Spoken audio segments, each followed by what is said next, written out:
현대를 가리켜서 의미 상실의 시대다, 그런 말을 합니다. 불과 반세기 전만까지 해도 우리는 하루에 삼식을 먹고 사는 것이 힘든 시대에 살았습니다. 그러나 지금 우리는 그 이조 시대에 임금이 먹는 음식보다 더 훌륭한 음식을 먹습니다. 또 정성이 타고 다니는 가마보다 더 편리한 자동차가 우리에게 있습니다. 또 옛날 선비나 양반들이 입는 옷이나 신발보다 우리는 훨씬 고급스러운 신발과 옷을 입고 있습니다. 그런데 지금은 빈곤의 시대가 지났습니다. 이제 한국도 개발도상국이 아니라 선진국의 수준에 들어왔습니다. 그럼에도 불구하고 더 큰 문제가 생겼습니다.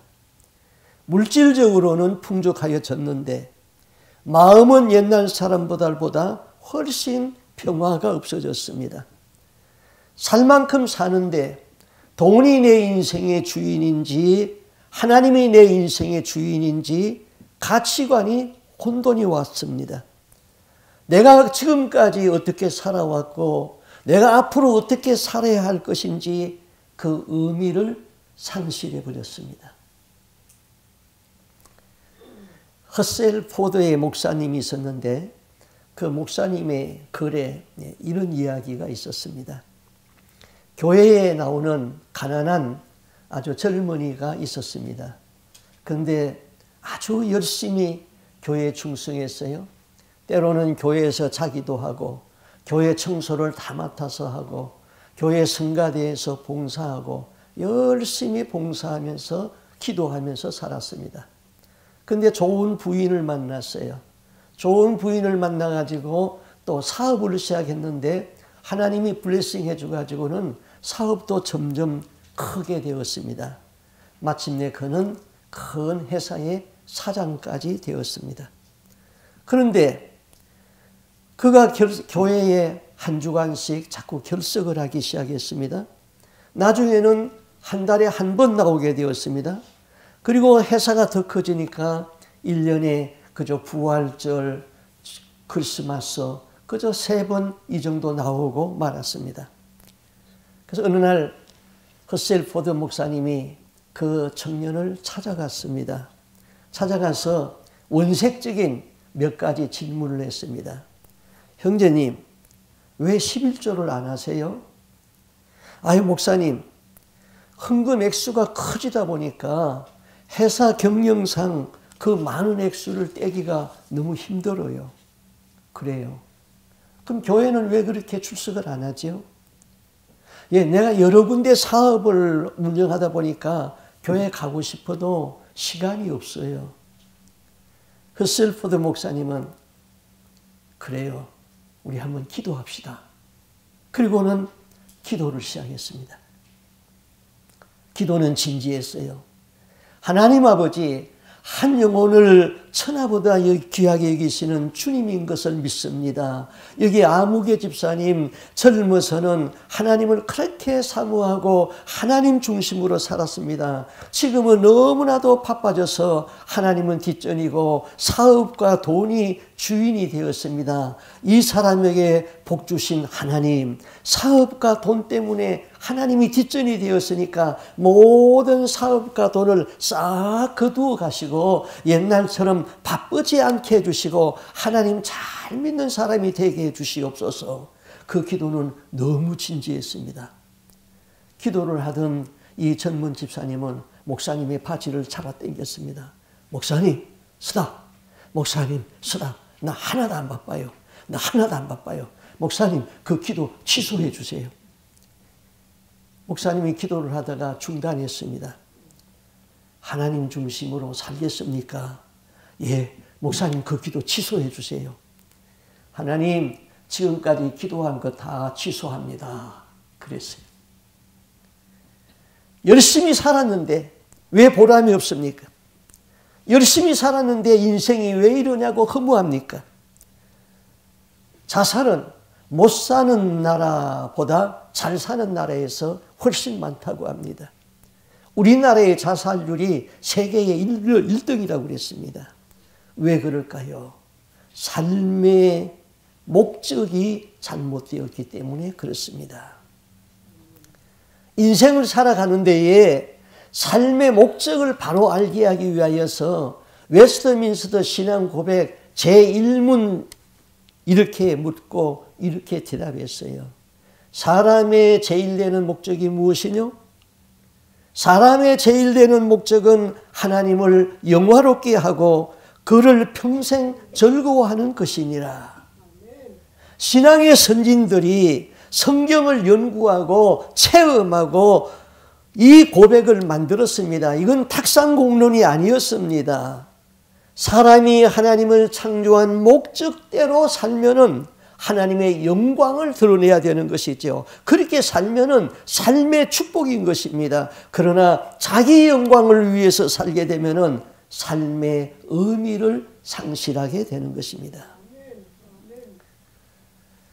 물질과 우리와의 관계를 성경은 이렇게 정리했어요. 고린도전서 3장 21절에 보면은 만물은 다 너희 것이다 그랬어요. 만물은 누구의 것이에요? 우리 것이다 그랬어요. 하나님이 만물을 다 창조하고 우리 사람에게 아담에게 주어서 다스리게 하려고 만물을 만들었어요. 그러면은 돈도 사업도 다 우리 것이에요. 근데 23절에는 또 이렇게 말합니다.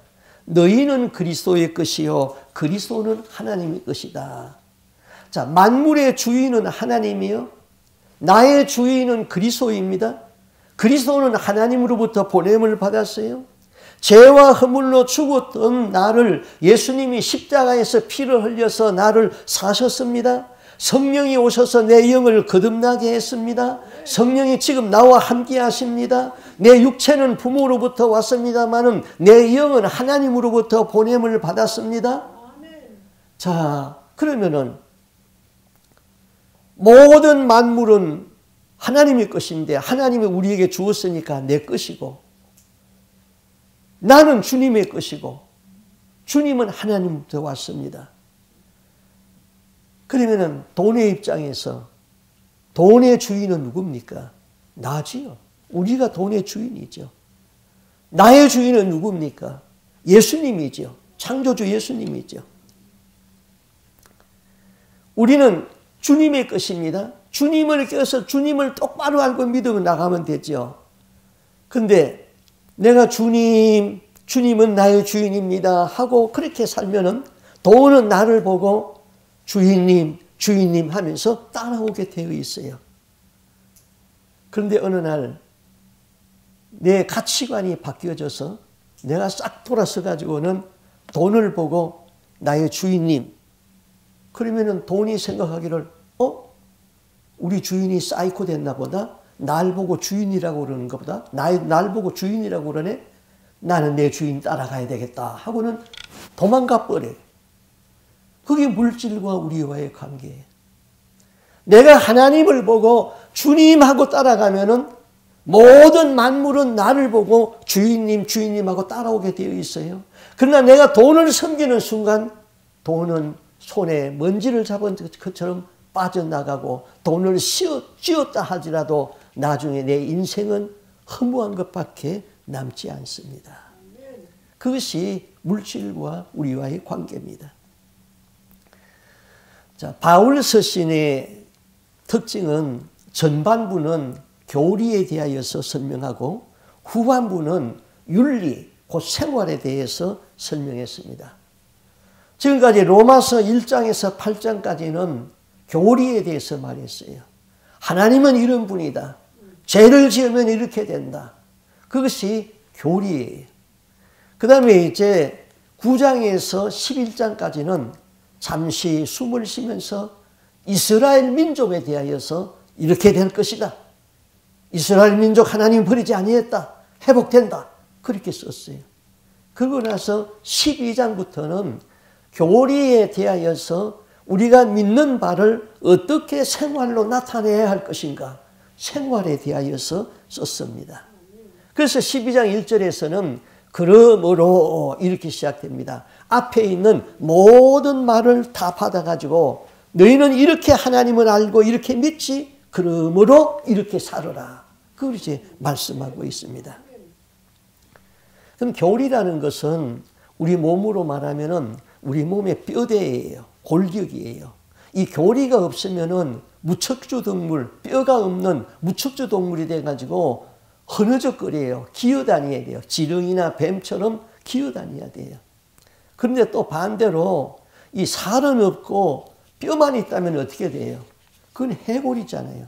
그건 아주 보기 흉한 것이죠.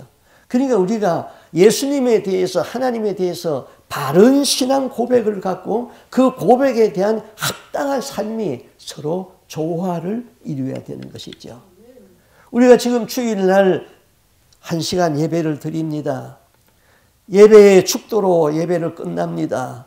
그러면 이제 끝났으니까 세상에 나가서 마음대로 사는 겁니까? 아니죠. 이제는 생활로 예배가 이어져야 되는 것이죠. 우리의 삶이 경건해지고 말씀대로 이웃을 사랑하고 이웃을 섬기고 실천해야 되는 것이죠. 자, 성경을 읽다 보면은 참 혼란스러운 것들이 많이 있어요. 자, 우리가 구원을 받을 수 있는 것이 믿음으로 구원을 받는가, 행함으로 구원을 받는가, 성경은 이 문제를 논쟁하는 것 같이 보여주고 있어요. 자, 로마서 4장 2절에 이렇게 말해요. 만일 아브라함이 행위로서 의롭다 하심을 얻었으면 자랑할 것이 있으려니와 하나님 앞에서는 없다. 성경이 무엇을 말하느냐? 아브라함이 하나님을 믿음에 이것이 저로 의로 여겨졌느니라. 우리가 믿으니까 하나님을 그래 의롭다. 그렇게 선언했어요. 그러면 이 성경은 또 어떻게 돼요? 야고보는 이렇게 말했어요. 야고보서 2장 17절에 이와 같이 행함이 없는 믿음은 그 자체가 죽은 것이라. 네가 하나님을 한 분인 줄 믿느냐? 잘한다. 귀신도 그렇게 믿고 있다. 아, 허탄한 사람아, 행함이 없는 믿음이 죽은 것인 줄을 알고자 하느냐? 행함이 없는 믿음이 헛것인 것을 알고자 하느냐? 행함이 없는 믿음은 죽은 믿음이라고 그랬어요. 죽은 믿음으로는 우리가 구원받을 수가 없어요. 행함이 없는 믿음은 귀신 같은 믿음이라고 그랬어요. 귀신도 하나님이 있다는 걸 믿어요. 그러나 그는 행하지 아니해요.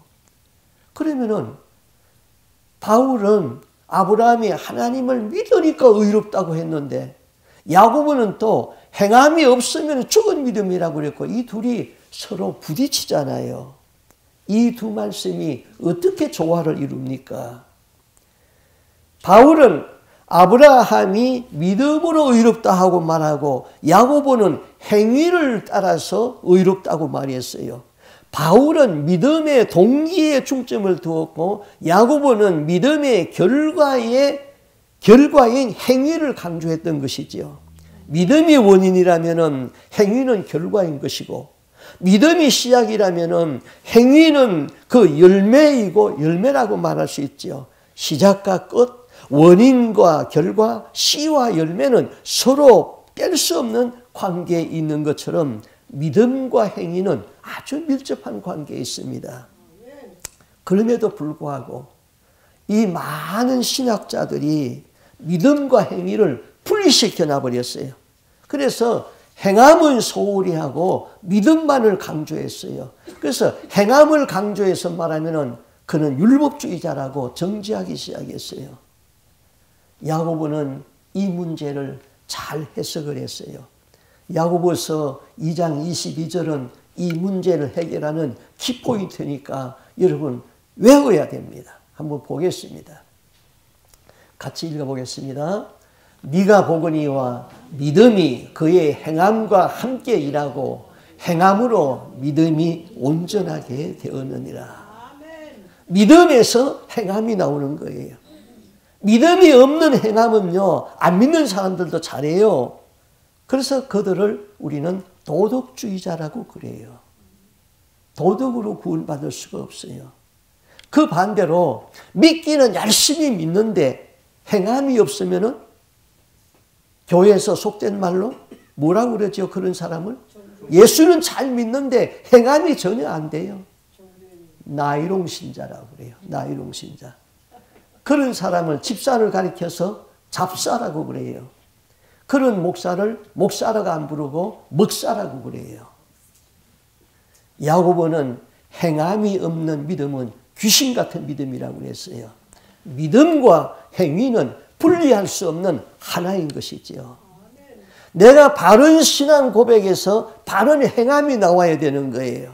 내가 하는 말이나 행동은 하나님에 대한 바른 신앙의 뿌리에서 나오게 되는 것이죠. 이제 오늘 읽은 로마서 12장 1절 말씀 다시 한번 읽습니다. 같이 한번 읽습니다. 그러므로 형제들아 내가 하나님의 모든 자비하심으로 너희를 권하노니 너희 몸을 하나님이 기뻐하시는 거룩한 산 제물로 드려라. 이는 저희가 드릴 영적 예면이라. 너희 몸을 하나님이 기뻐하시는 거룩한 산 제물로 드리라 그랬어요. 이 산 제물이 뭘까? 살아있는 제물. 산 제물은 구약시대 때에 바쳐진 죽은 제물에 대한 역설적 진리입니다. 어렵죠? 무슨 말인 거죠? 어렵죠? 역설적이다 이 말은 파라닥스 그랬는데요. 역설이라는 말은 그 철학적으로 풀이하면은 이치에 맞는데 이치에는 맞지 않는데 사실이라는 거예요. 앞뒤를 따져서는 말이 안 되는데 말이 맞는다는 것이죠. 논리적으로는 설명이 안 되는데 그건 사실이라는 것이죠. 그 성경을 한번 예를 들어 보겠어요. 고린도후서 6장 8절에 보면은 이렇게 말해요. 속이는 자 같으나 참되고 무명한 자 같으나 유명하고 근심하는 자 같으나 우리가 항상 기뻐하고 가난한 자 같은데 많은 사람을 부유하게 하고 아무것도 없는 자 같은데 모든 것을 가진 자로다. 이게 역설이에요. 자, 근심하는 자 같은데 항상 기쁩니다. 이거 앞뒤가 안 맞잖아요. 논리적으로 설명이 안 되잖아요. 근데 사실이에요. 가난한 자 같은데 많은 사람을 부유하게 합니다. 기독교는 역설적 진리가 많습니다. 자, 이 로마서를 쓴 바울은요, 구약 성경에 아주 능통한 히브리 사람이에요. 구약 시대 때는 사람이 죄를 지으면요, 죄 용서 받기 위해서 어떻게 했습니까? 하나님 앞에 제물을 가져와서 제사를 드렸잖아요. 그래서 그 제물은 자기 능력에 따라서 뭐 비둘기나 양이나 염소나 황소를 가지고 와서 성전에 와서 제사장을 만났습니다. 죄를 지은 사람이 그 제물을 가지고 제사장 앞에 섰습니다. 제물의 손에 죄인이 손을 얹었습니다. 그리고 자기 죄를 다 고백합니다. 나는 도둑질했습니다. 나는 간음했습니다. 나는 미워했습니다. 이런 죄를 다 고백합니다. 그럼 제사장이 이 사람의 죄를 이 제물에 전가하노라 선포했어요. 내 죄가 어디로 갔어요? 나한테 있던 죄가 다 저쪽 짐승에게로 가버렸어요. 그래서 그 짐승이 내 죄를 담당하고 죄를 지었으니까 죽여야 되는 거죠. 그래서 죽이는 겁니다. 어떤 양은 남을 미워한 죄를 전가받았어요. 어떤 황소는 간음한 죄를 전가받았어요. 어떤 비둘기는 도둑질한 죄를 전가받았어요. 어떤 염소는 남을 시기 질투한 죄를 다 전가받았어요. 전가받았으니 죄값으로 죽여야 되는 것이죠. 그래서 제사장은 칼로 찔러서 죽이고 피를 흘리고 그걸 각을 떠서 불에다 태워서 하나님 앞에 제사를 드렸어요. 얼마나 비참하게 죽였어요. 비둘기는 모가지를 비틀어 끊으라고 그랬어요. 죽었어요. 하나님은 죽여서 드린 제물을 받았지 산 것은 안 받았어요. 제물이 살아있으면 동물이고 죽으면 제물이 되는 거예요. 하나님은 동물은 절대로 받지 아니했어요. 제물을 받았어요. 제물은 죽어야 되는 거예요. 제물은 반드시 죽여서 드렸습니다. 그러면 그 제물은 누구를 상징한 겁니까? 우리의 죄를 다 전가받은 예수 그리스도를 상징한 것이지요. 예수는 십자가에서 우리의 모든 죄를 다 전가받아가지고 양손과 양발에 못 박히고 옆구리에 창을 받아서 피를 흘리고 죽었어요. 죽어서 드리는 제물, 곧 죽은 제물에 대한 역설적 진리가 오늘 바울이 말하는 거룩한 산제사를 드려라. 산제사, 그것이 죽은 제물에 대한 역설적 진리다 이 말입니다. 너희 몸을 하나님이 기뻐하시는 산제물로 드려라. 내가 죽어야 한다는 것이죠. 이것을 깨달은 사도 바울은 갈라디아서 2장 20절에 이렇게 고백합니다. 내가 그리스도와 함께 십자가에 못 박혔나니 그런즉 이제는 내가 산 것이 아니요 오직 내 안에 그리스도께서 사신 것이라. 그리스도가 십자가에 못 박혔을 적에 나도 그리스도와 함께 십자가에 못 박혀 죽었습니다. 예수와 함께 죽었습니다. 죄를 십자가에 못 박았습니다. 나의 못된 자아를 십자가에다 못 박았습니다. 내 혈기도 다 죽었습니다. 나는 죽었다. 이제 옆에서 마누라가 잔소리하여도 남편이 큰소리 쳐도 소용없어요. 죽은 송장이 무슨 말을 합니까? 여러분 지금 질질 끌려서 나온 동물입니까? 아니면 죽어진 재물입니까? 동물은 하나님이 안 받습니다. 하나님이 재물을 받습니다. 재물은 죽어야 재물이 됩니다. 우리가 왜 이렇게 예수 믿기가 힘들까요?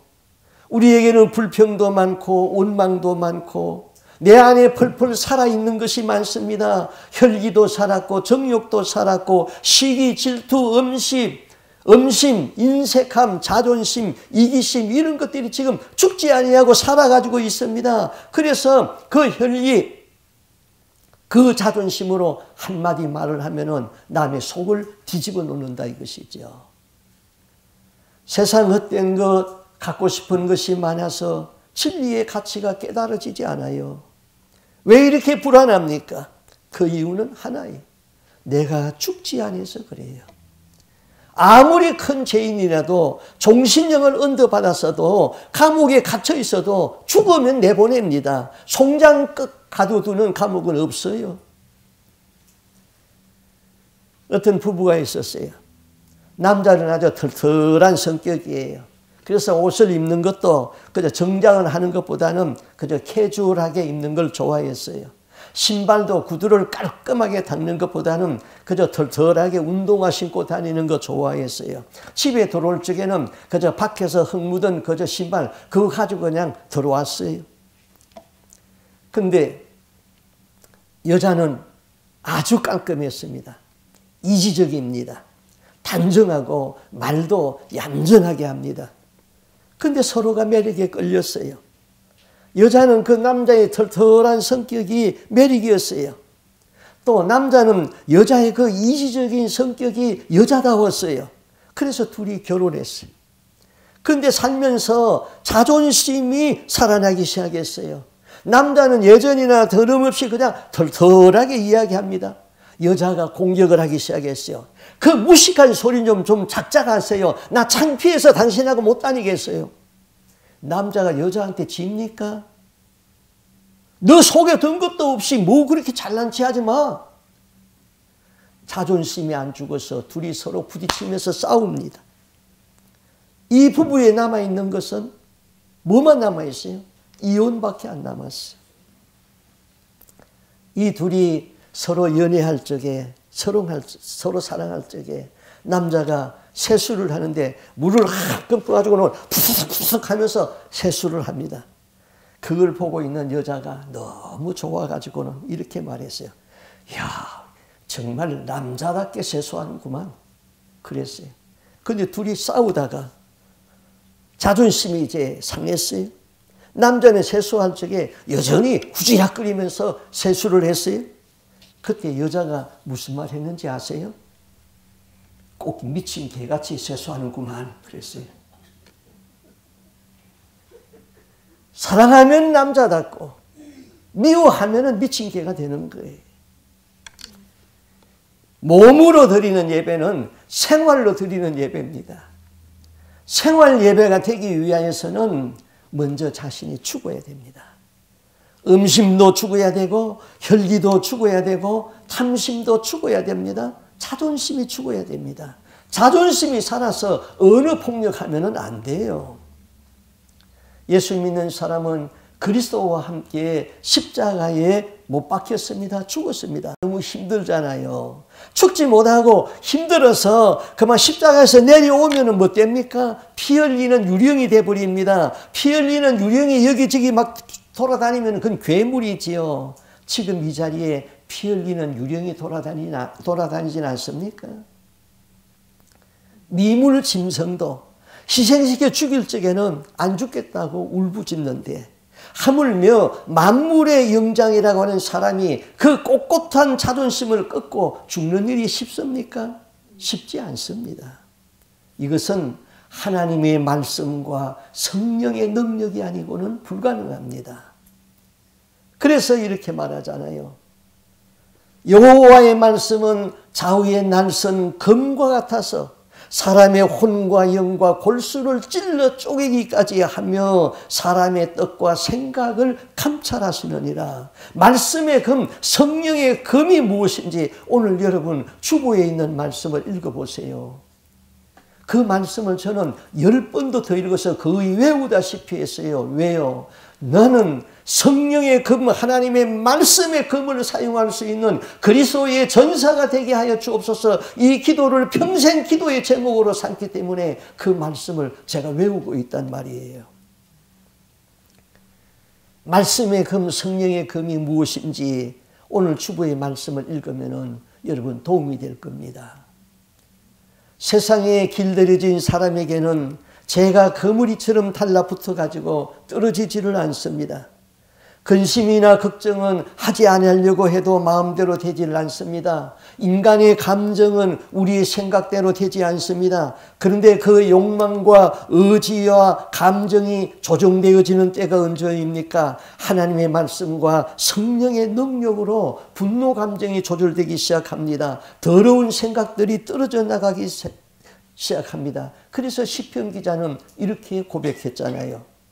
시편 119편 9절에 청년이 무엇으로 그 행실을 깨끗게 하리이까? 주의 말씀을 따라 삼갈 것이니이다. 청년의 때가 야망이나 욕심이나 정욕이나 이런 것이 가장 강하다는 것이죠. 그것들이 인간의 의지로 다스려지지 아니에요. 주의 말씀을 따라 삼갈 것이니이다. 말씀으로 나를 다스릴 수 있죠. 또 우리는 한 번 죽는 것은 죽을 수 있어요. 그러나 사도 바울은 뭐라고 그랬어요? 나는 날마다 죽는다 그랬죠. 날마다 죽는 것은 그거는 순교보다도 더 어려운 거예요.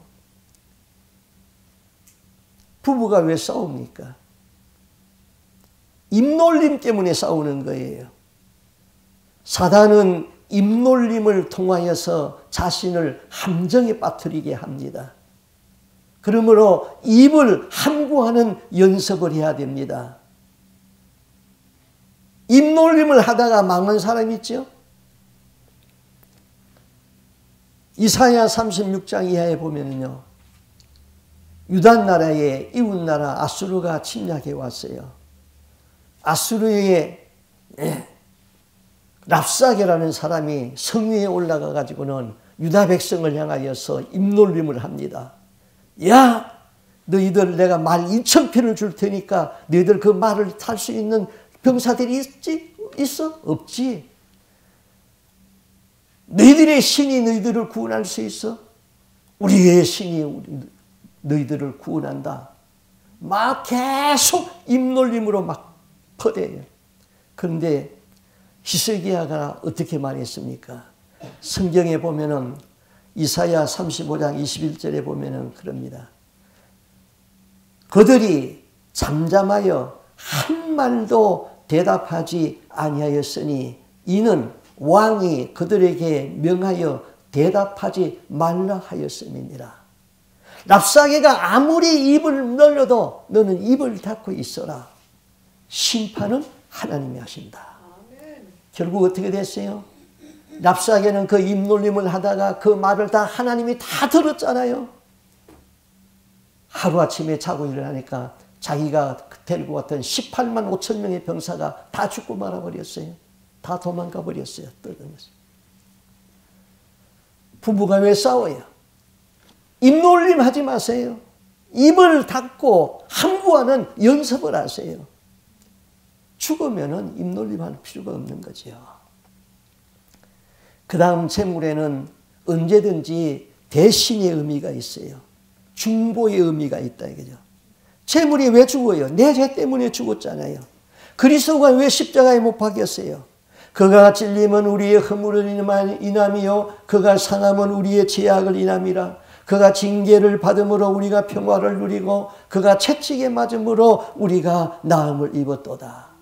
주님이 내 허물, 내 죄를 담당하고 십자가에서 죽었어요. 구약시대에 사람들은 재물을 가지고 와서 희생시키면서 예배를 드렸습니다.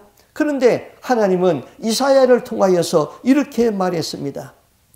헛된 재물을 나에게 다시는 가져오지 말라. 성회와 아울러서 악을 행하는 것을 내가 견디지 못하겠노라. 너희들이 재물을 가져오면 내가 손을 흔들어서 거절하겠다는 겁니다. 왜 그랬을까요?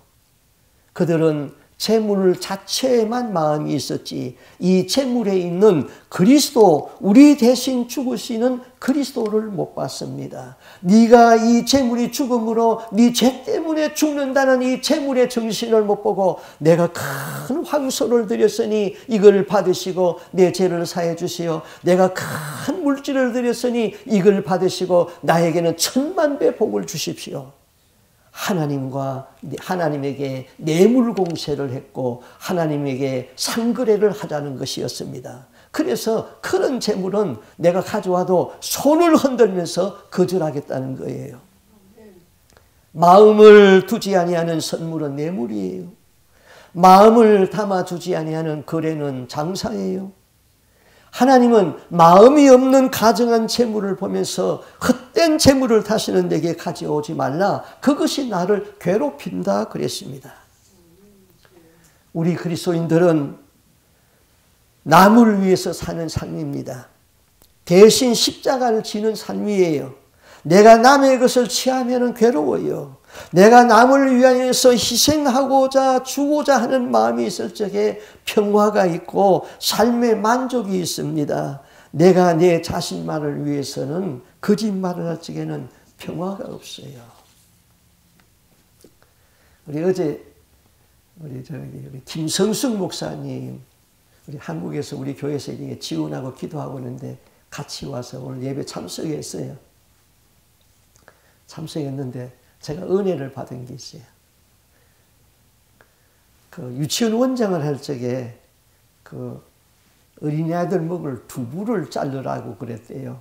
근데 어린아이들이 두부를 조그만하게 이렇게 각을 세워 싸우는데 그걸 음식을 할 줄 모르니까 요걸 잣대를 가져와 가지고 두부에다 갖다 대고 그 눈금을 그려가면서 잘랐다는 거예요. 그래서 제가 물었어요. 원장님은 뭘 잘하세요? 음식은 뭐 만드는 거 전혀 못 만들고 딱 한 가지 잘한대요. 딱 한 가지. 사람을 보면은 불쌍히 여기는 마음, 긍휼의 마음, 그거 한 가지 잘한대요. 그러니까 그 한 가지 보시고 하나님이 그를 사용하잖아요. 그저 불쌍한 사람 보면은 견딜 수가 없어서 집에 데리고 와서 씻기시고 밥 먹여주고 잠재워주고 그 사역을 하잖아요. 긍휼의 마음, 그 우리 삶에 있어야 돼요. 남을 섬겨주는 마음, 긍휼의 마음이 있어야 되죠. 어떤 부부가 늘 퉁명스럽게 살았어요. 다른 사람의 이면 체면 때문에 같이 살아갑니다. 뭐 아이들 때문에 어떻게 헤어질 수도 없고 남의 이면 때문에 헤어질 수도 없고 그래서 그냥 그날 살아가는 거예요. 근데 부인이 생각을 달리 했어요. 이렇게 사는 것이 아닌데 어느 날 남편이 퇴근하고 이제 저녁상을 차렸습니다. 처음으로 남편한테 진실한 말을 했어요. 여보, 당신 능력은 내가 인정해. 가족들에 대한 책임을 지고 열심히 일하는 당신은 참 훌륭했지. 이 말을 들은 남편이 자기의 진실을 알아주는 아내의 말이 너무나 고마웠어요. 그 뒤부터는 서로가 인정해 주기 시작했어요. 그러면서 가정의 분위기가 확 달라져 버렸어요. 목사가 성도를 인정해 줄 적에 거기서 헌신의 힘이 나옵니다. 성도는 목사를 사랑하고 헌신할 적에 거기서 축복의 기도가 나오는 것이지요. 그 다음 내가 죽으면 사는 것은 영이 살아납니다. 육의 생각을 죽이면 영의 생각이 살아나는 것이죠. 내가 죽으면 그리스도가 살아나는 것이죠. 내가 그리스도와 함께 십자가에 못 박혔나니 그런즉 이제는 내가 산 것이 아니요 그리스도께서 사신 것이라. 육신의 생각이 죽기 전에는 입에서 불평, 저주, 험담 이런 것이 많이 나왔습니다. 육신의 생각이 죽으면은 그 다음에 영의 생각이 나오고 그 입으로 찬송하고 축복하고 기도하고 위로하고 믿음 있는 말을 하고 소망 있는 말을 합니다. 내가 죽으면 그리스도가 삽니다. 그리스도와 영광을 받습니다. 이것이 바로 몸으로 드리는 예배. 말씀과 성령으로 내 영의 생각을 죽이고 내가 중보적인 삶을 살고 성령의 생각으로 살면은 이것이 하나님이 받으시는 거룩한 산 제사가 된다고 그랬습니다. 예배는 성도들에게 주어진 짐이 아니라 하나님의 백성들에게 주어진 특권입니다. 하나님은 신령과 진리로 예배하는 자를 지금도 찾고 있습니다. 우리는 하나님이 받으시는 예배를 드리고 하나님이 찾으시는 사람으로 살아야 됩니다. 우리의 삶에서 날마다 예수님과 동행하는 삶, 생활로 예배하는 삶을 살 수 있기를 바랍니다. 아멘. 기도합니다. 주 하나님 아버지, 세상에서 살아오면서 우리는 동물로 살아왔습니다. 이 시간 동물로 온 것은 하나님이 절대로 받을 수가 없다고 그랬습니다. 하나님의 말씀의 금과 성령으로 제물이 되게 하여 주옵소서. 죽어진 제물이 되게 하여 주옵소서. 제물을 하나님이 받습니다. 하나님 아버지, 우리가 말씀을 깊이 깨닫지 못하고 묵상하지 못하였기 때문에 우리의 입술의 입놀림 때문에 얼마나 많은 가정들이 파탄이 나고 얼마나 많은 사회에서 문제가 일어났습니까? 하나님께서는 우리에게 말씀하시기를 입놀림을 단속할 수 있는, 입을 함구할 수 있는 법을 연습하라고 우리에게 가르치고 있습니다. 날마다 삶에서 죽어지고 다른 사람을 위하는 삶을 살게 하여 주옵시고 내 육의 생각이 죽고 영의 생각이 살아나서 삶으로 예배드리는 하나님의 영광의 삶을 나타내는 그런 삶이 되게 하여 주시옵소서. 우리와 늘 동행해 주시는 주님, 우리의 기도를 들어주시는 주님, 말씀의 금, 성령의 금을 사용할 줄 아는 그리스도의 전사로 살면서 마귀를 이기고 세상을 이길 수 있는 우리의 삶이 되기를 소원하옵고 존귀하신 예수님 이름으로 기도하옵나이다. 아멘. 나 주님의